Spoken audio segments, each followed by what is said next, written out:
Peredaran obat-obatan golongan G atau Gevargic marak di Jakarta. Berbagai jenis obat keras itu diperjualbelikan tanpa izin pemerintah di sejumlah lokasi dengan berbagai modus. Para pelaku kerap berkamuflase sebagai penjual kosmetik, pedagang plastik hingga pemilik konter telepon seluler. Dugaan perdagangan obat keras ilegal ini belakangan viral di media sosial. Peredaran obat golongan G tersebut terjadi di wilayah Ciracas, Jakarta Timur. Para pelaku memperdagangkan obat-obatan terlarang seperti tramadol dan heximer tanpa mengantongi izin Kementerian Kesehatan. Dalam sebuah video yang diunggah akun Instagram @jejakpos.id, pemilik akun mendatangi sebuah kios kosmetik di samping area Gor Ciracas. Pemilik akun juga menanyakan izin penjualan obat keras kepada penjaga kios. Namun penjaga kios tidak memberi penjelasan ataupun menunjukkan dokumen perizinan. Pemilik akun Instagram mengungkapkan transaksi di toko itu berlangsung secara terang-terangan. Menurut akun tersebut, peredaran obat golongan G secara ilegal juga diduga terjadi di wilayah Munjul, Jakarta Timur, serta di sepanjang Jalan Raya Jakarta Bogor. Pemilik akun menduga obat keras dapat diperjualbelikan secara bebas karena para pelaku memperoleh perlindungan dari oknum aparat termasuk dugaan keterlibatan oknum TNI. Obat keras semestinya hanya dapat diperoleh dan digunakan atas dasar rekomendasi atau resep tertulis dari dokter atau praktisi medis yang memiliki lisensi. Penggunaan obat keras dikendalikan dengan ketat karena sifatnya yang berpotensi menyebabkan efek samping serius, interaksi obat yang kompleks, risiko ketergantungan, serta risiko kerusakan terhadap tubuh jika dosisnya tidak tepat. Ciri-ciri obat keras adalah bertanda lingkaran bulat merah dengan garis tepi berwarna hitam dengan huruf K di tengah yang menyentuh garis tepi. Obat keras hanya boleh dijual di apotek dan harus dengan resep dokter saat membelinya.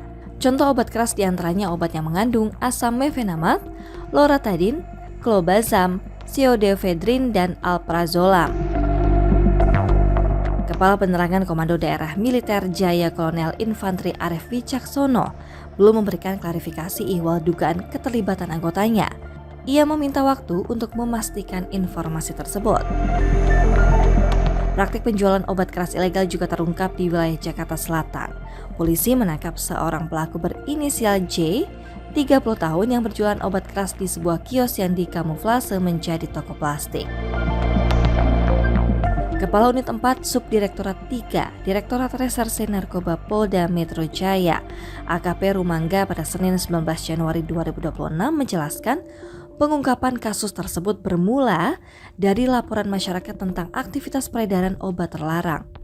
Polisi kemudian menggeledah lokasi dan menemukan 1.255 butir tramadol, 1.340 butir obat jenis I, 106 butir kalmet alprazolam 1 mg, serta 1.694 butir trihex. Kriminolog Universitas Indonesia Adrianus Meliala menilai peredaran obat golongan G secara ilegal terus berlangsung karena tingginya angka permintaan pasar. Menurut dia, obat keras kerap menjadi substitusi ketika narkotik jenis lain sulit diperoleh. Yang menjelaskan, obat keras juga sering digunakan oleh pecandu pemula. Konsumsi biasanya dimulai dari obat keras sebelum meningkatkan narkotik golongan 1 dan 2. Dua faktor tersebut membuat obat-obatan terlarang itu tetap laku di pasaran. Adrianus menilai, lemahnya pengawasan aparat dan institusi pemerintah turut melanggengkan praktik ilegal tersebut. Padahal, banyak lembaga memiliki kewenangan untuk mengawasi peredaran obat. Kepala Kepolisian Sektor Ciracas Komisaris Rohmat memastikan kepolisian akan mengusut tuntas dugaan perdagangan obat keras ilegal di wilayahnya. Menurut dia, Kepolisian Resor Jakarta Timur kini yang menangani perkara tersebut.